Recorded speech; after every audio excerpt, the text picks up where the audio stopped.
सुजानगढ़ विधायक बनने के करीब एक महीने बाद विधायक मनोज मेघवाल ने जय निवास पर पहली प्रेस कॉन्फ्रेंस का आयोजन करके सरकार द्वारा की गई घोषणाओं को धरातल पर लाने के रोड मैप के बारे में जानकारी देते हुए कहा है कि सारे विकास कार्यों को अमली जामा पहनाने के लिए वो सीएम अशोक गहलोत के सानिध्य में लगे हुए हैं।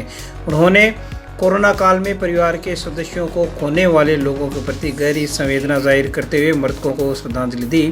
आप भी देखिए विधायक मनोज मेघवाल ने बजट घोषणाओं व अन्य घोषणाओं को मूर्त रूप दिए जाने के संबंध में पॉइंट टू पॉइंट क्या क्या जानकारियां दी। सुजानगढ़ नगर परिषद क्षेत्र में सड़कों के लिए करीब 12.5 करोड़ रुपए का पैकेज जारी हुआ था, जिससे नगर परिषद के सड़कों का सुधार हो सके और उसमें ये काम आचार संहिता लगने से पहले ही स्वीकृत हो चुका था, इसलिए उस समय इसके टेंडर जारी हो चुके थे और इस 2 महीने के दौरान ज़्यादातर उनमें सड़कें पूरी हो चुकी हैं और बाकी बची हुई सड़कों का कार्य चल रहा है या महीने भर के अंदर वो सड़कें हो जाएंगी।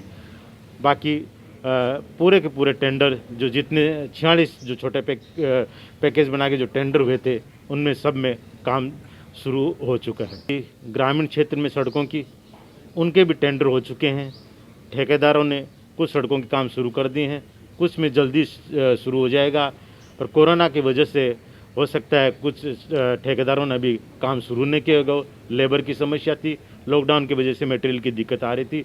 उनमें से 1-2 सड़कों के काम शुरू हो चुके हैं, बाकी के जल्दी शुरू हो जाएंगे, पर टेंडर उन सब के हो चुके हैं। उनमें जो अपने उप तहसील कातरनी को वित्तीय आदेश हो चुके हैं कुछ दिन पहले, जिसकी बजट में घोषणा हुई थी और कुछ ही दिन में वहाँ कातर में उप तहसील में विधिवत कार्य शुरू हो जाएगा।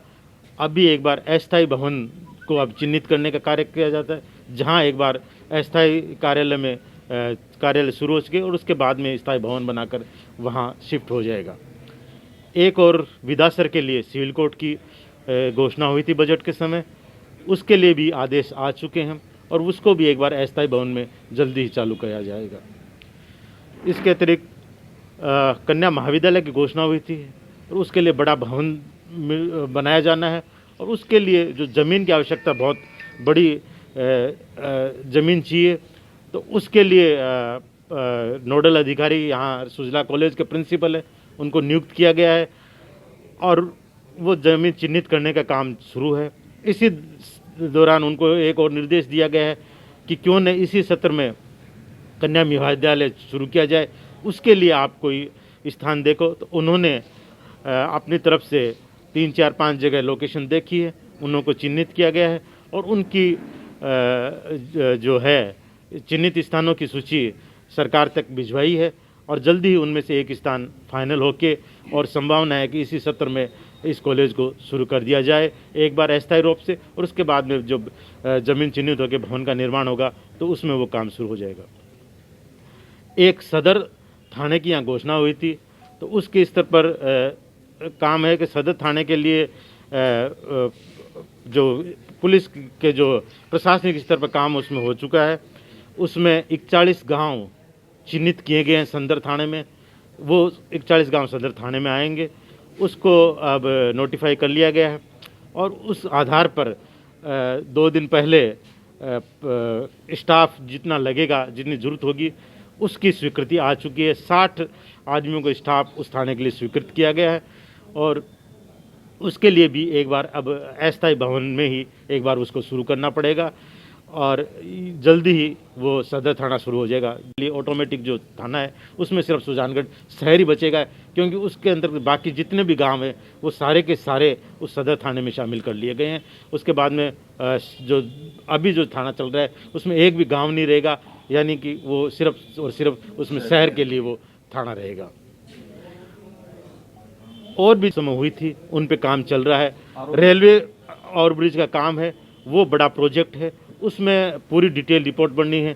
उसमें क्योंकि लोड का काम होगा, 4 लेन है, उसमें ज़मीन की क्या स्ट्रेंथ है, वहाँ ज़मीन के नीचे पानी की गहराई की क्या स्थिति है और वो ज़मीन पर कितना लोड लेने की स्थिति में, उसके लिए एक DPR होती है, डिटेल प्रोजेक्ट रिपोर्ट बनती है, जिसमें हर चीज़ का होता है और उस आधार पर फिर उसमें कितना मटेरियल लगता है, कितनी उसकी स्ट्रेंथ उस पुलिया की बढ़नी है, वो सारा तय होता है। और वो तय होने के बाद में उसकी एक फाइनल रिपोर्ट होती है कि भाई इतना बजट उसमें होना है और उस आधार पर वो टेंडर बनना है। उस डीपीआर के लिए काम चल रहा है, उसके लिए टेंडर आमंत्रित किए गए हैं। जल्दी फर्म डीपीआर आएगी और उसके बाद में उस डीपीआर के आधार पर वो बजट जो फाइनल अमाउंट टेंडर का होगा वो जारी हो जाएगा। और इसके लिए 2 साल का समय दिया गया है। अभी आपको पता ही है कि ये जब घोषणा हुई थी मार्च में, जब बजट आया था 18 मार्च को जब पास हुआ था, और उसके कुछ दिन बाद में आचार संहिता लग गई थी। 2 महीने से ज़्यादा आचार संहिता रही थी। 4 मई को आचार संहिता हटी। आज 4 मई यानी 30 दिन में ये काम हुआ है।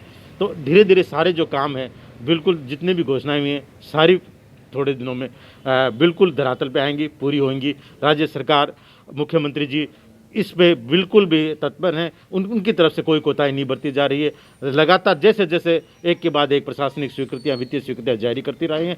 और जो रेलवे ब्रिज वाली जो अंडर ब्रिज और उसमें जो काम है, उसमें थोड़ा सा टेक्निकल काम है, जिसमें कि इंजीनियर्सों को वो पूरी देखनी है और उसकी जो डिटेल बनेगी उसके आधार पे वो पुल बनाए। नहीं तो आपने देखा होगा चूरू में एक पुलिया बना हुआ है, बनते ही वो आज भी वैसे ही पड़ा है, क्योंकि कोई ना कोई उसमें खामी रही है। जो ही उसमें आवागमन शुरू हुआ, या तो कोई वो डीपीआर में कोई कुछ गलती हुई है या ठेकेदारों में कोई गलती हुई है, और वो आज भी उसमें अब आवागमन रोक दिया गया है पूरा। इसलिए कोई कमी नहीं रही काम में। इसलिए ये जो प्रक्रिया है इस चीज़ की, वो प्रक्रिया पूरी होएगी। प्रक्रिया के आधार पर ही काम होंगे।